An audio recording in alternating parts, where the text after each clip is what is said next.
This is from Mark 12, verses 18 through 27. It says, "Then the Sadducees, who say there is no resurrection, came to him," being Jesus, "with a question. 'Teacher,' they said, 'Moses wrote to us that if a man's brother dies and leaves a wife but no children, the man must marry the widow and raise up offspring for his brother.' Now there were 7 brothers. The first one married and died without leaving any children. The second one married the widow, but he also died, leaving no child. It was the same for the third. It's not going great. In fact, none of the 7 left any children. Last of all, the woman died too. At the resurrection, whose wife will she be, since the 7 were married to her?" And Jesus replied, "Are you not in error because you do not know the scriptures or the power of God? When the dead rise, they will neither marry nor be given in marriage. They will be like the angels in heaven. Now, about the dead rising, have you not read in the book of Moses, in the account of the burning bush, how God said to him, 'I am the God of Abraham, the God of Isaac, and the God of Jacob. He is not the God of the dead, but of the living. You are badly mistaken.'" This is the word of the Lord. You can learn a lot about people from the arguments that they choose to get in. Some people just choose random arguments because they like to argue. But you learn a lot by the ones that they choose to step into conversation with people. So for example, the other day, Rainey and Teddy, my wife and son Teddy, were in the front yard with our dog, who is a little bit of annoyance every now and then. In the front yard, I was in the back, on the back porch. I was working on a sermon, actually, and trying to be super spiritual back there. And a delivery guy came down our street to deliver some package or something like that for another house 2 doors up to the right or whatever. And our dog is just dumb, and he's also this big. He's not dangerous. He's all bark. And so the delivery guy gets out, and our dog starts barking at him and then runs that way. Again, he's like a football. You could just punt him if you wanted to.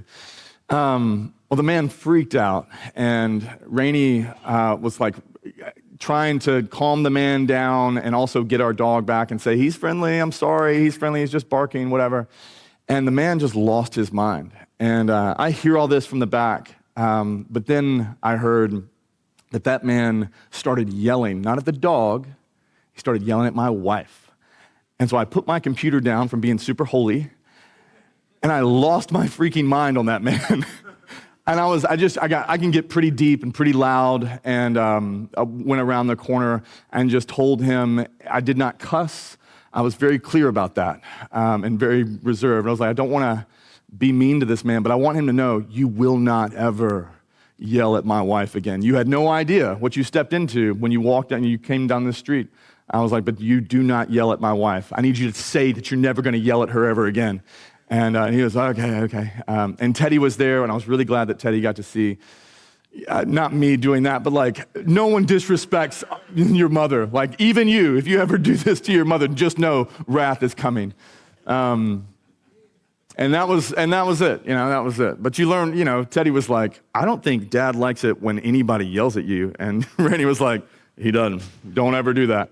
So you learn a lot about a person, and you learn a lot about yourself when you enter into an argument. But I say all that, one, as maybe just to confess your sins one to another.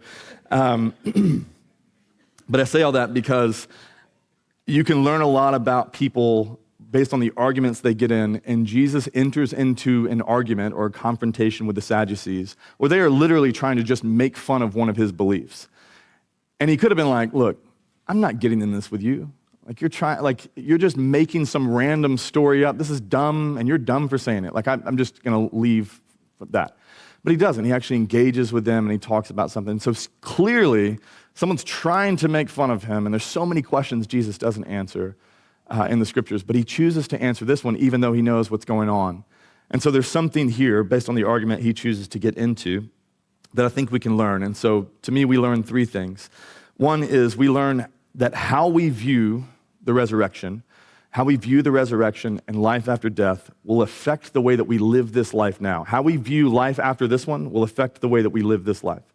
And then we have two ways that we see in the scriptures that we actually do need to view life after this one. Two things that we see is like we need to look at it and believe about it and think about it in these two ways. And so how we think about it shapes our life now, and then two ways that we need to think about it. So the first, our view of the resurrection or life after death will shape how you live this life. It will shape it. It will form you based on what you think about life after death. It was true of the Sadducees. They were known, and it says it in the text in verse 18, they were known as the Sadducees who say there is no resurrection. That was very much like, what is it? Tell me one thing about them that everybody needs to know. They were known by this. This was the marker to define who they were. And so they believed that there wasn't an afterlife. And so the way that it formed their life and who they became based on that was they became very rich and very wealthy and very powerful, and they wanted that power. They wanted a lot of prestige. They clearly looked down on people and then saw themselves as superior to other people who believed things like the resurrection, and they looked down on people. But for them, if there is no judgment to come, if there is no life after this one that's either better or worse or anything like that, then get it while you can here and now. You only live once, get it now. And so they chased after wealth. They chased after power. They wanted all of that stuff for themselves because to them it's like, this is all we got. And so I'm going to make sure I'm as comfortable as I possibly can be. I'm going to make sure I'm as powerful as I possibly can be. I'm going to make sure I'm on the right side of whatever culture we're in. If it's the Romans who rule us, perfect. We love them. Can't wait for them to give us more power. And so they just did that because for them it's like, this is all there is. And so I'm not living or changing my life to consider something in the future. This is all there is. I'm going to make sure I have everything I can possibly have.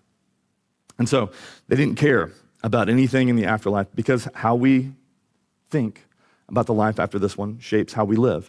This has been true throughout history. I was doing some research on the Vikings. The Vikings believed in Valhalla, that idea that if you died as a warrior in battle, then you would, if you courageously fought and courageously died, you would then go, the afterlife would lead you into Valhalla, where you'd actually be able to like drink wine and whatever with Odin, or I don't know, it's this whole thing in the hall there that they get to experience.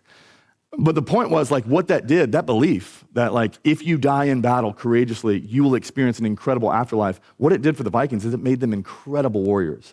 All the men were like, well, then we're going to just fight our faces off and die bravely. And it doesn't matter if we die bravely, because if we do die bravely, we enter into something better. And so it formed them and it shaped them into great warriors.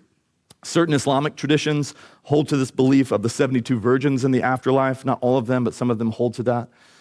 And so these heavenly companions that they get are promised to faithful Muslim men who die fighting for their faith primarily.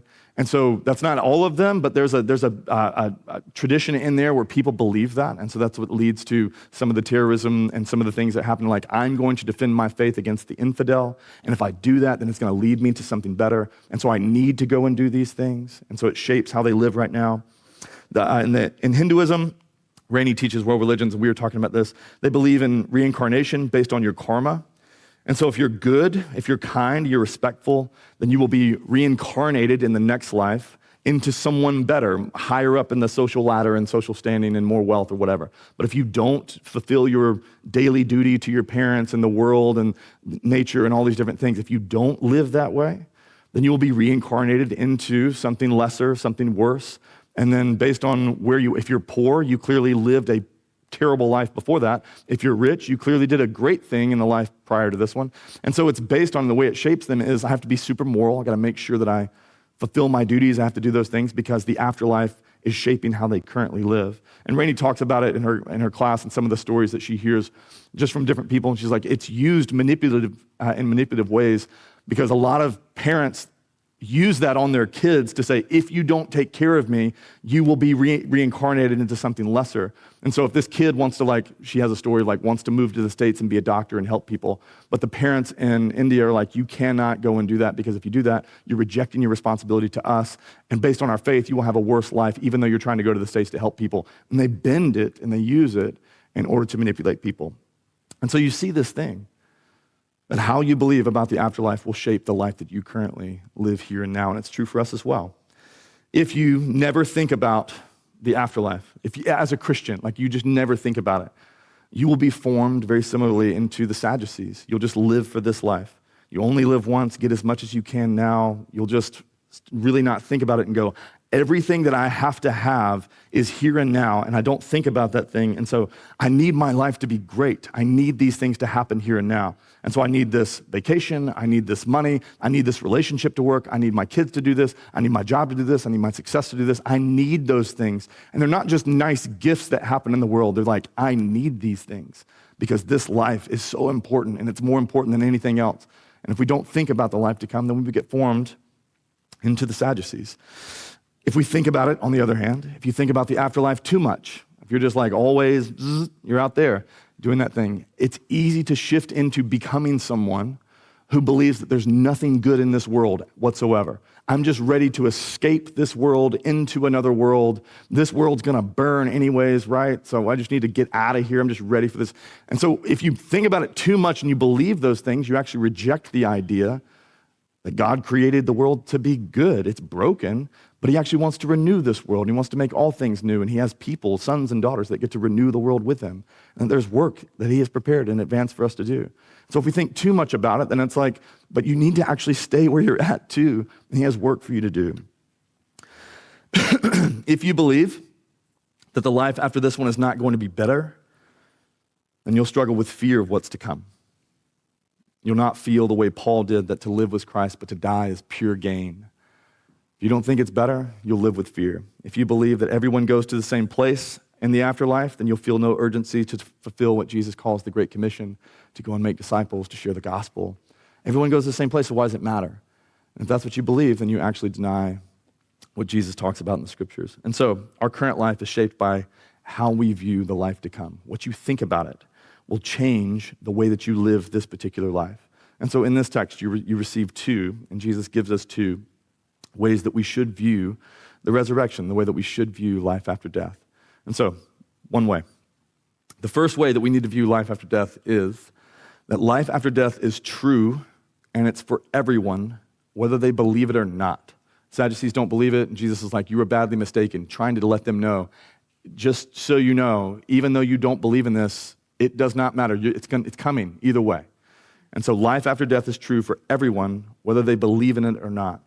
Sadducees didn't believe in any of this stuff, and the reason they didn't believe it was there was a number of reasons, but they were the conservative religious people of the day. They only held to the first 5 books of the Bible, the first 5 books of Moses, the Torah.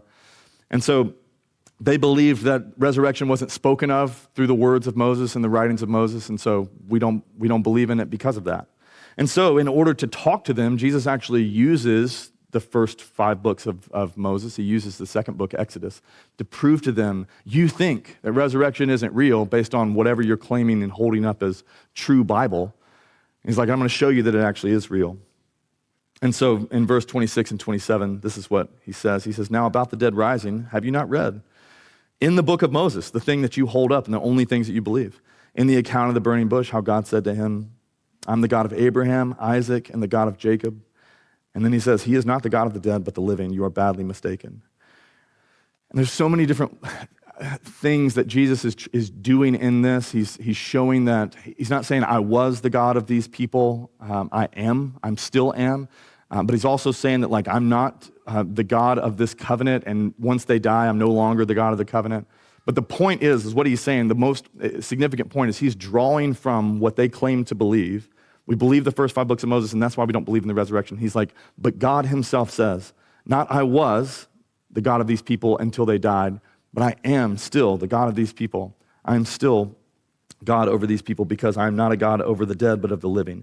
And to him, even though they're dead in this life, and the life that they're currently living, they're still alive to him. And so in this, Jesus is seeking to prove to them from their own sources that there is, in fact, a life after death, whether you believe it or not.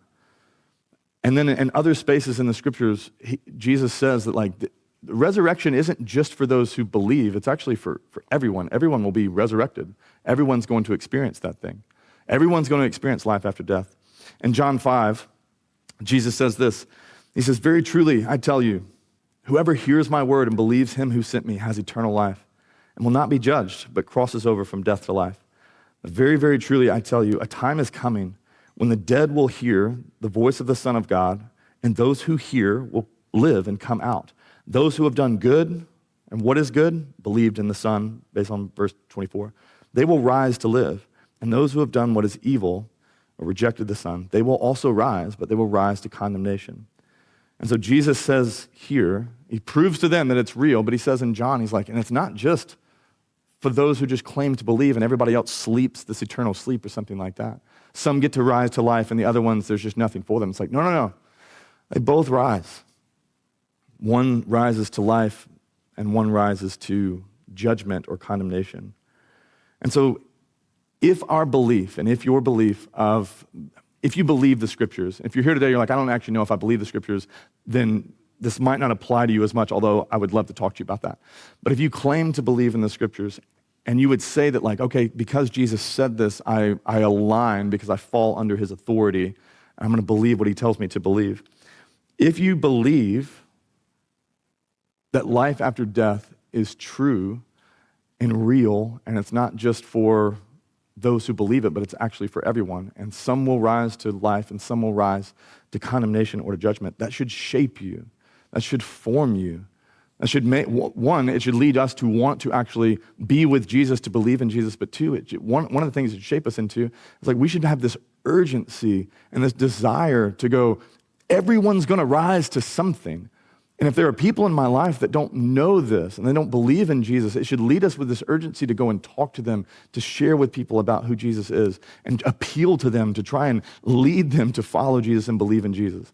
If we actually believe that that there's this space where like there's an afterlife where people rise to life and some rise to judgment and condemnation, then it should give us an urgency to go and talk to people who don't know him. And so if you have people in your life that don't know Jesus, but you believe that there is a resurrection for the just and the unjust, it should lead you to go like, I need some urgency to go talk to those people, praying for conversations that you can have with them, inroads and dynamics where you can actually share your faith and those kinds of things. Not like forcing them to do it, but it should lead us to have this urgency to go, no one gets out of this. Everyone is going to have to experience these things, and I want you to experience the life that you get resurrected into, not the judgment. And so it should lead us to have an urgency and a desire to share Jesus with people. But then secondly, and just as important, if you believe that there is a judgment resurrection and there is a life resurrection, it should lead you to consider if your life as a Christian is making Jesus wonderful enough to choose. Because it's one thing to say, hey, you need to believe in Jesus. It's another thing for people to see your life and go like, hey man, you're kind of the worst person I've ever met, and you're telling me that I should believe in Jesus, but I want to be nothing like you, and you claim to believe in Jesus. Why would I ever want him if you're someone who represents him? And I'm not saying that we should be perfect in that, but it should lead us to go, are there people in our lives are we making Jesus appealing to other people? Or is it a space where it's like, honestly, they reject him because of me and the way that I live? And so a good question to ask is the way that you follow Jesus, is it compelling people to want to follow Jesus for themselves? Do they see your life and go like, man, there's just something about your peace, your joy, your graciousness, your kindness, your compassion, your willingness to reconcile with people, your willingness to listen and not just spew anger into people. Like, there's something about you that's completely different. What is that? It's appealing. What is that? It's Jesus living in me. That's who that is. And it's like, that's really appealing, and it should be appealing. Or is it the other way? Is your obedience and your sacrifice to him, is it leading you to just be miserable? And you're like, I'm incredibly obedient, I'm very sacrificial, but you're miserable. You're like, I hate this. It's the worst. And the way that you're following Jesus is making you angrier and more condemning and more judgmental and more superior to other people. And it's like, one, if you're following Jesus that way and those things are happening, you're following Jesus incorrectly. That's wrong. But if the way that you're seeking to follow after Jesus is making you just like, yes, you're doing all this stuff and you're obeying the scriptures and doing all these things, but honestly, you're miserable. Why would anybody want that life? If you're like, yeah, everybody needs to follow Jesus, it's like, really, why? It's like, well, I don't know, it's really terrible, but you just should, and you're supposed to. And it's like, show me, is it good in your life? Like, no, not really, but you should really do that. And it's like, there's a disconnect between what you're saying is very important and then actually the way that following Jesus is actually shaping your life. And so if you're following Jesus and people would look at your life, if your kids would go like, are you glad that your parents are Christian? Are you glad that, do you want to follow Jesus based on the way your parents follow Jesus? Does your parents' marriage make you want to have a Christian marriage? Or does your parents' marriage lead you to believe that Jesus has no realm in marriage and no effect in any kind of marriage? And so if you were to ask your kids, like, is the way that we're following Jesus, is that appealing to them to go, I also want to follow this Jesus that is affecting my family and my parents in this way? Or are they going, honestly, if I'm anything like my parents, if I carry their stress, their burdens, their anger, their meanness, if I carry those things and they're claiming to be a Christian, I want nothing to do with your Christ. And so it's important because I don't want people at the end of my life going, I would have chosen Jesus, but honestly, that guy sucked. Like, I don't want that. And I think there's something for us to look at and to go, if people would look at our lives and say, why would I ever want to know the Jesus that you know? Then it should lead us to go like, man, I need to shift this and change this. Because even the apostle, because some people would be like, well, but I'm just dealing with hardships. Like I'm taking on more. I'm being more obedient, more sacrificial. That's why it's harder. That's why I'm miserable. That's why. And it's like the apostle Paul is in a prison cell a lot and gets his head chopped off for the gospel. So not a great day in the time. And yet he's singing hymns to God and he's praying to God and people watched his life and he still had a hope and a joy and a peace and this fullness of life because prison couldn't steal it from him. Being bound couldn't steal it from him. His suffering and his hardships and all those things didn't make him go like, life is the worst and you're the worst too. Like, it didn't make him do that. It led him to actually go, to live, I long to go and be with Jesus, but to live is Christ. To live here is Christ, and to die is gain, but there's something here, and people were led to faith even though he was suffering, even though he was dealing with hardships, even though he was sacrificing more than anybody in a prison cell writing letters to churches. His faith was still compelling because there was something in him, even in the midst of the crushing that he was dealing with. Something about him was like, but your faith is still very, very compelling to other people. And so for you, there is a judgment resurrection, and there is a life resurrection. And people are going to be making decisions about that based on the things that you say and how you followed that man. And so if the way that you're following Jesus is making your life miserable and then you're spewing that onto other people, why would they ever want Jesus? Because it's not affecting your life for fullness and abundance. Why would I want something like that? And so we need to consider that. That's the first one. The fact that everyone will experience either a resurrection to life or a resurrection to judgment should lead us to consider if our lives are actually witnessing to the goodness of Jesus. And it should lead us to actually speak about him as well. And then the second view. The second thing we need to view about the resurrection and life after death is that life after death, this resurrection life, it will be better than we can possibly imagine. It does not make sense to us here and now, but it will be better than anything we can possibly imagine. The Sadducees struggled with the idea of an afterlife because it didn't make sense to the way the world currently worked. The world works this way. It's confusing. There's no way there can be a resurrection because if the world works this way, then this would happen, and this is incompatible. These things are incompatible, and that's what they say here. They're talking about this problem that Moses gave to the people of like, if this one marries this one, if this one dies, they're supposed to procreate with the other one and do this whole thing. So that's what they're talking about. And so they ask, this woman has married 7 men at the resurrection in verse 23. At the resurrection, whose wife will she be, since 7 were married to her? And Jesus' response to their concern is basically, that's not a problem that you'll face. That's not an issue. And so he says this in verse 25, when the dead rise, they will neither marry nor be given into marriage. They'll be like the angels in heaven. And that's his answer. Now, many people struggle with what he says, but it's because of marriage. And they're like, but my spouse. But it's important to realize he's commenting less on the practice of marriage and more just about like the thing that they're actually asking him. He's commenting less on the practice of marriage and how that's going to be in the afterlife. And he's basically saying to them and pointing to something and going, you think there will be a problem in the life to come. There will not be problems in the life to come. This thing that you're holding up is like, see, this is a huge issue that one day we're going to have to face in the new kingdom. It's like, yeah, you're not going to face that problem. That's not going to be an issue. So Mark Strauss in his commentary says this. This passage is disturbing to Christians who would hope and expect the intimacy of their marital relationship to continue into eternity. But Jesus does not claim that the intimacy of earthly relationships will be discontinued in eternity.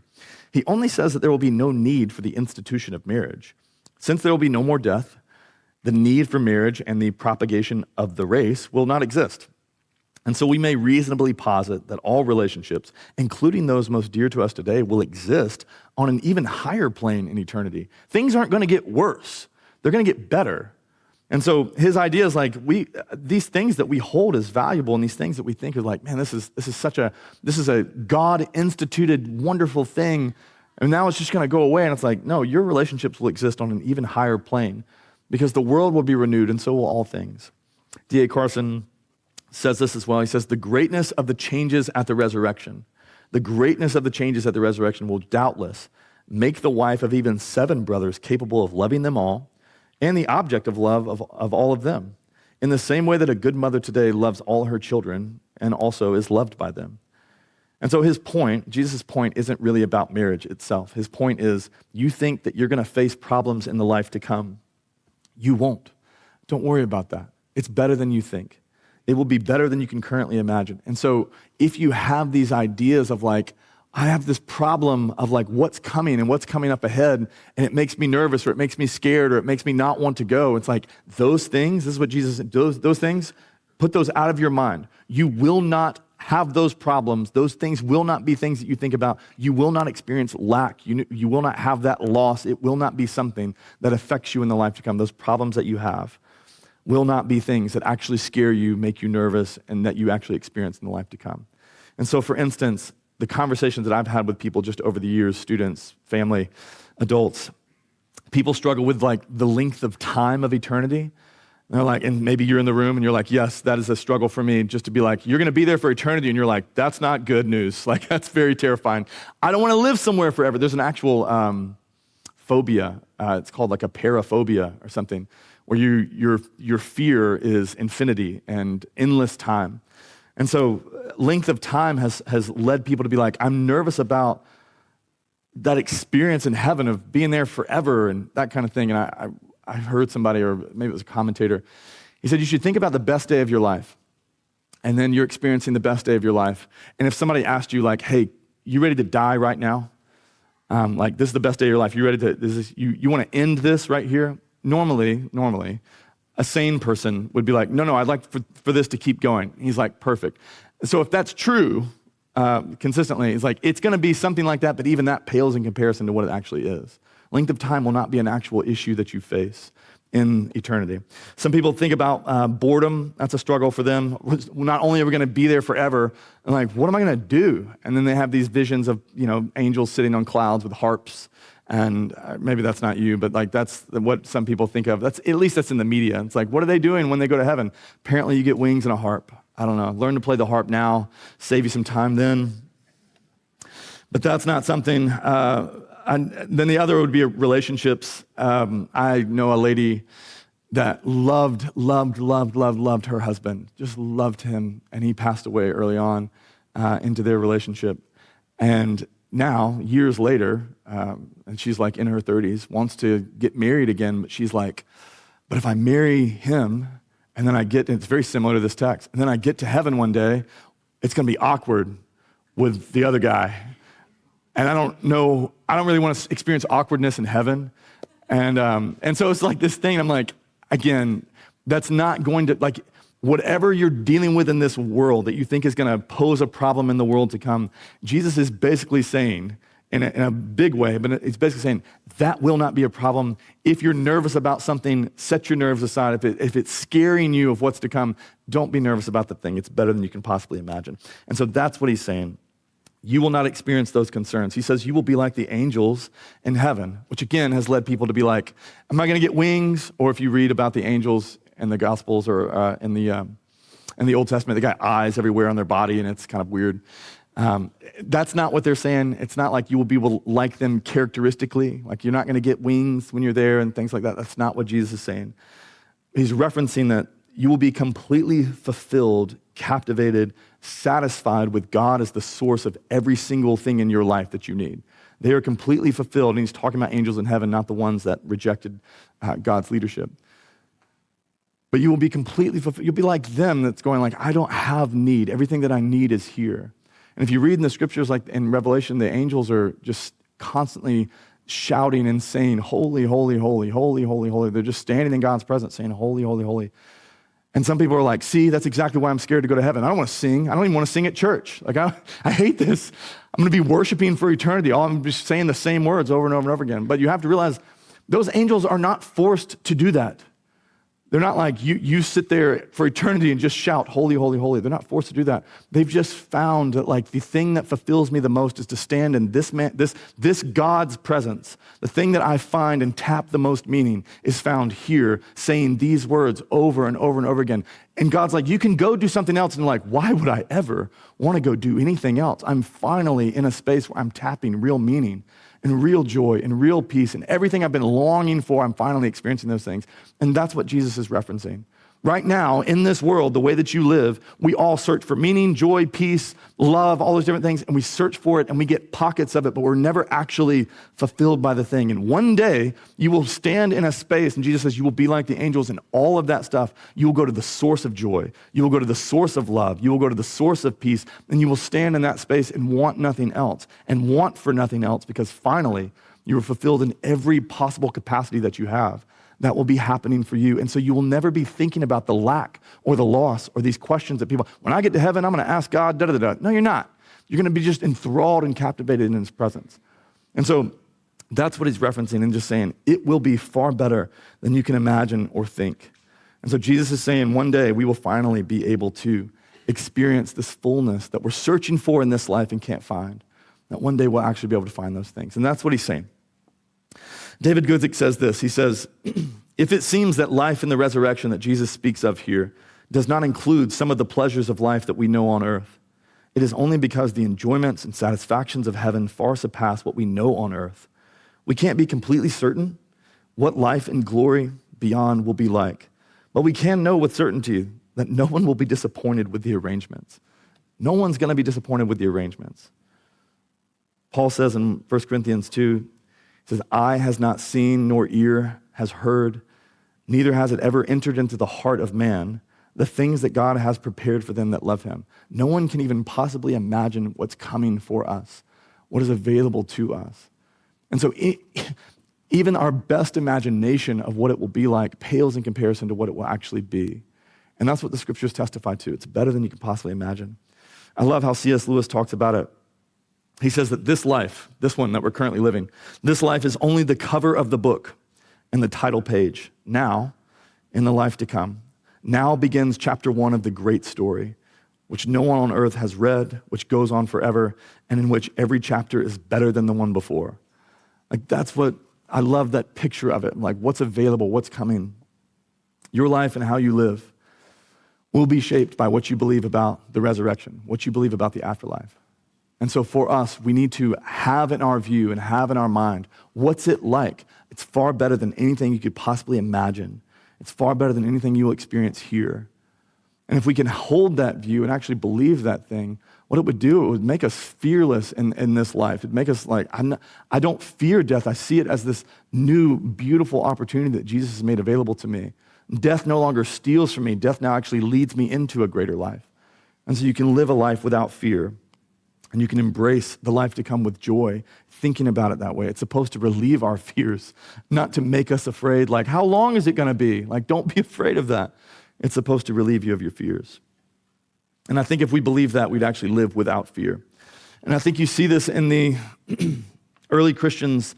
They understood this really well. They grasped this. They really believed it, that what's coming in the life to come is far better, and it relieved them of their fears.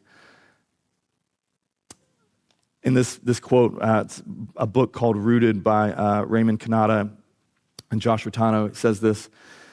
It says, 2 great plagues ravaged the Roman Empire. One was in AD 165, the other in 251.